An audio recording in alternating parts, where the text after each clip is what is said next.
Hello, friends. Welcome to Language Arts 1.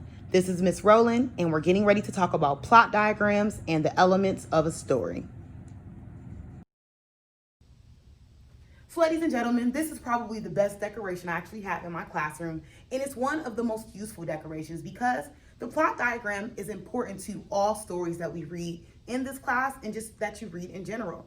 Also important, the plot diagram sets the standard for what the structure of a typical story, even typical movies or plays are like. They follow a similar structure so that you all are able to consume the information in a more manageable way. But in language arts, it's important for you to understand what is going on in the story and at what point, because when it's time to write about it, when it's time to talk about the development of characters, it's time to talk about how themes are demonstrated, you're going to need to know the different points in the story so that you can write about them and you can write about them well.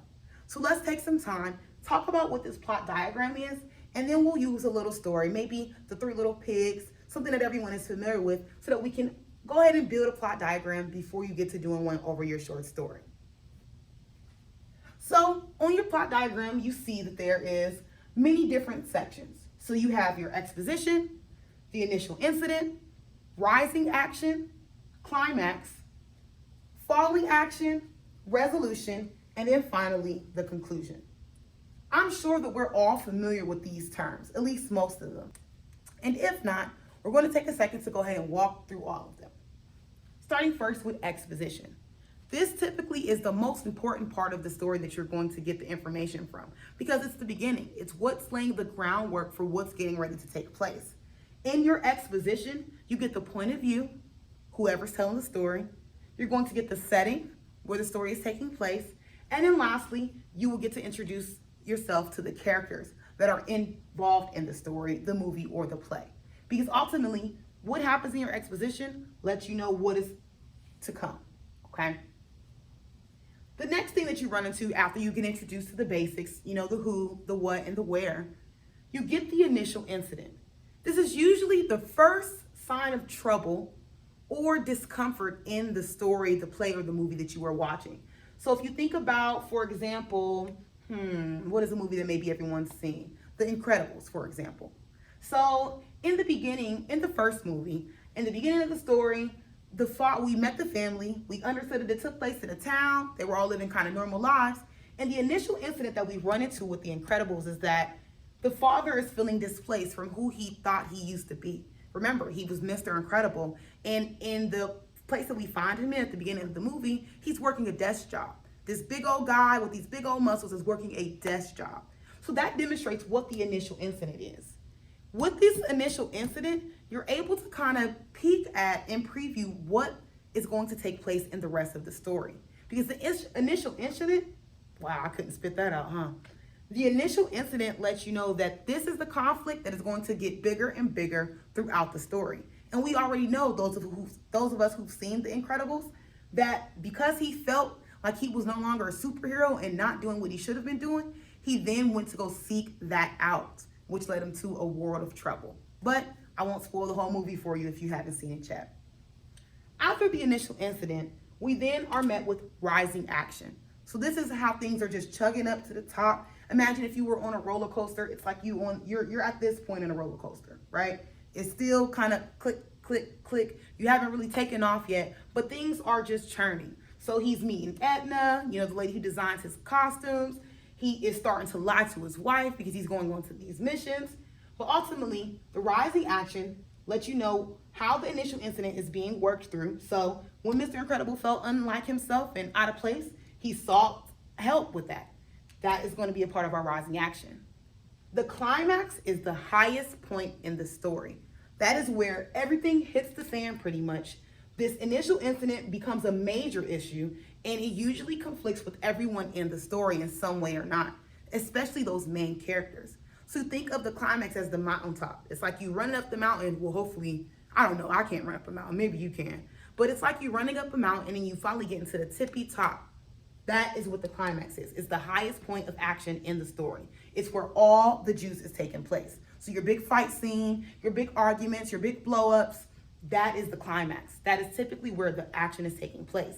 And from there, you really start to unravel the details of the story, because by the climax, You would have learned a lot about the characters that you were introduced to in the exposition.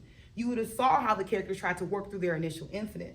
And at the climax is where things hit the head. And after that, things start to either get better or get worse. But either way, that is considered the falling action.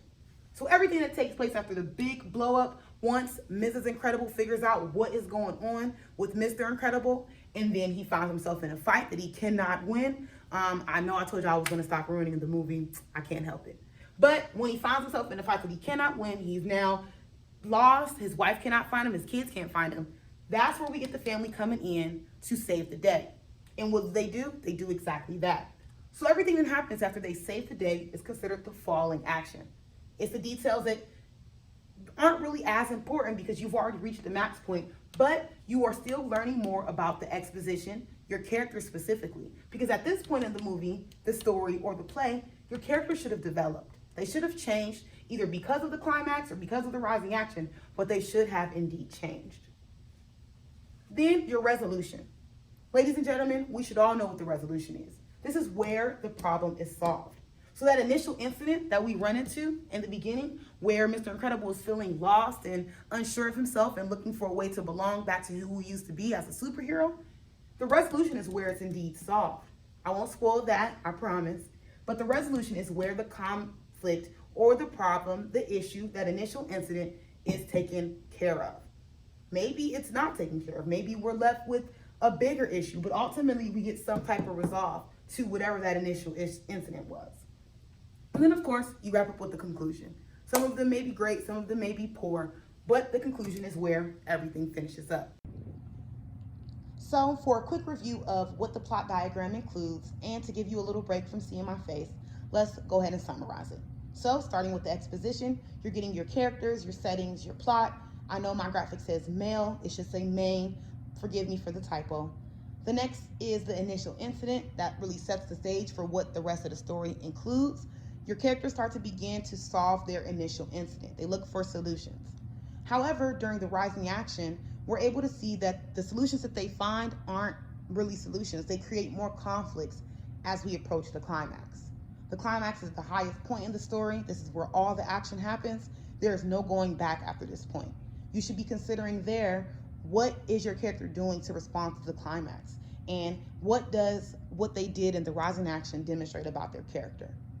Your fallen action is the events that take place after the climax, and you want to think about how are things unraveling. And then finally, your resolution is where the main conflict is solved. You want to be considering how has the resolution developed the main characters? Have they changed? Are they more negative? Are they more positive? What messages are they able to take away from what they've experienced in the story? And that, ladies and gentlemen, is the plot diagram and the elements of a story in a nutshell.